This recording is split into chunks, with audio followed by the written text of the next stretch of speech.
Well, the wife and I are on our way to go see The Darkest Minds. I know, everybody and their mom is seeing Winnie the Pooh and nostalgia. I wanted superpowers. That's what I wanted to see. However, I am very nervous this is going to be the Divergent version of X-Men. It just has that feel to it, and I hope it doesn't have that YA feel when I go see this movie. But hey, we will see, and we'll talk about it. Well, we're here to see the Darkest Minds, and what a full theater. Now, here's the real question, and I pose this to you. Is it like this because this movie just has no appeal to anyone, or is it like this because MoviePass shut down all their prices after a certain time and it's not even available anymore? Why is it so empty?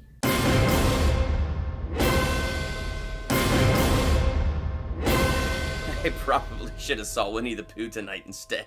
What should happen if you forget about me? There wouldn't be any kids anywhere.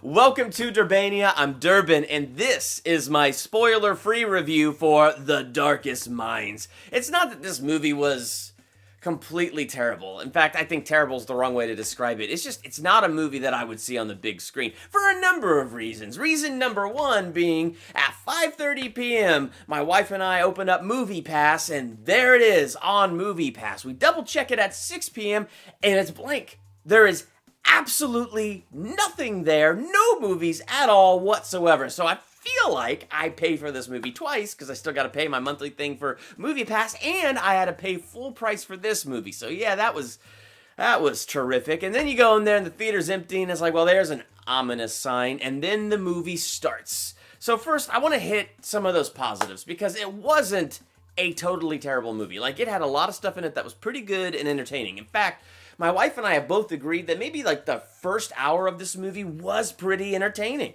I mean, it's this disease that is killing these kids. Kids that survive are mutated by this disease and they have powers. So that's where, like, to me, it had kind of this X-Men vibe and things like that. So what was interesting in that first hour was learning the different power levels, learning what each of the powers people could have learning the different types of powers that people could have and things like that. So, like, all of that was really interesting to learn. It was really interesting when Ruby, our lead character, escapes the facility she's in. She meets her group of friends and things like that. So watching that group bond and the chemistry that was between them, like, all of that was really kind of cool. It was kind of cool. You know, it wasn't like a totally post-apocalyptic world, but it was a world that had no kids because they either died from this disease or they were mutated by it and now have powers, and all the adults are absolutely scared of them. And so, like, as a whole, that storyline is pretty interesting. And as you're watching this for the first hour, you're exploring powers and you're exploring characters. It is actually pretty interesting, and the actors did a good job. I have no complaint with the actors. And Ruby, who played Rue from The Hunger Games, was fantastic. She is a great actress, and she's got a great career ahead of her, so her performance in this was really good. I think everybody's performance in it was pretty good. My favorite character was this character named Chubbs. I don't know. I really liked him. I just absolutely connected to that character. He was a fun dude. But beyond that, once you got past the first hour, that's where every predictable YA genre trope just happened. This movie was totally the YA genre. Now, if you've watched my channel for any length of time, you probably know the YA genre is not my favorite genre. I don't hate every movie in the genre. There's some movies in the genre that I really, really enjoy.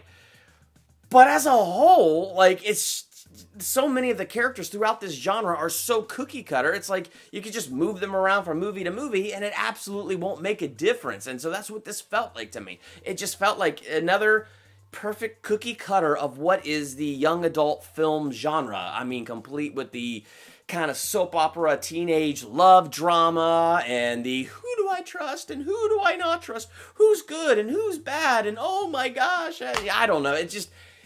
It followed every single trope. I mean, for instance, you have Harry Potter, and they divide people into houses. Then you have Hunger Games, where they're divided into, districts. I almost said they're divided into divisions. Like, that would make sense. They're divided into districts. And then you have, oh gosh, what's that series called? Divergent. Gosh, wow, my brain. Then you have Divergent, and they divide everybody into factions. And this movie, again, a cookie cutter. So different people with different powers. They have a triangle chart. There's the greens, there's the blues, there's the yellows, there's the reds, there's the oranges. And so depending on which group you're in is like the fear level of mankind towards you and, you know, how great your powers are and things like that. So again, we did not escape that trope. As we just kept diving into these tropes, everything got so unbelievably predictable. I mean, it just reached this point where, oh, that character's not who they say they are. Ooh, this character's a little off. I bet A, B, and C are gonna happen. Yep, there's A, B, and C. And it happened exactly as it was foretold.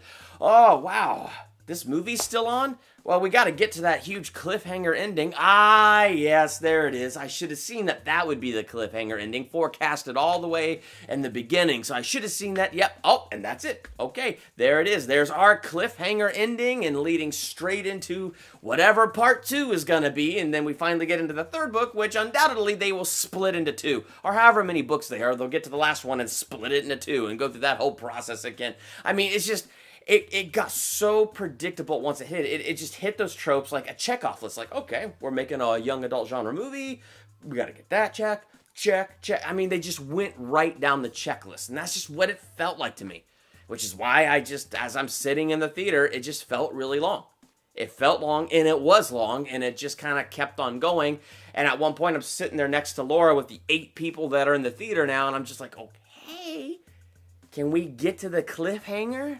So how would I rank this movie in the young adult genre? So you have Harry Potter, which is so good, I don't even consider that in the genre. It's just its own thing and above and beyond.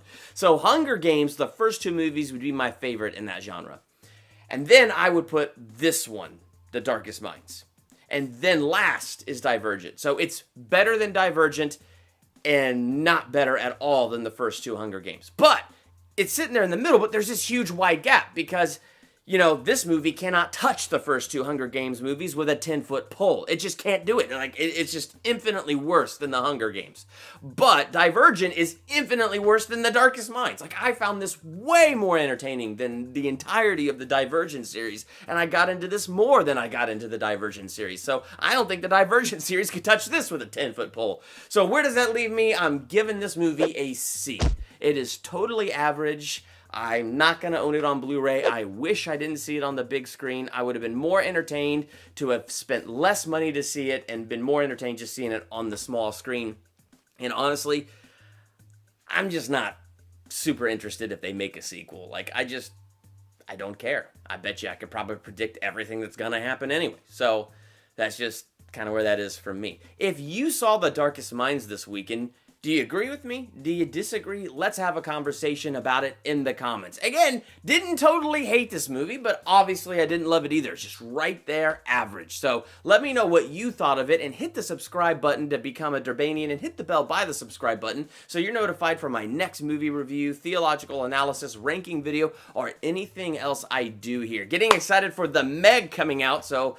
Saturday, I'm dropping my theological analysis for Jaws. Yeah, that's going to be a good one. So, I'm Durbin. Thanks for checking out Durbania.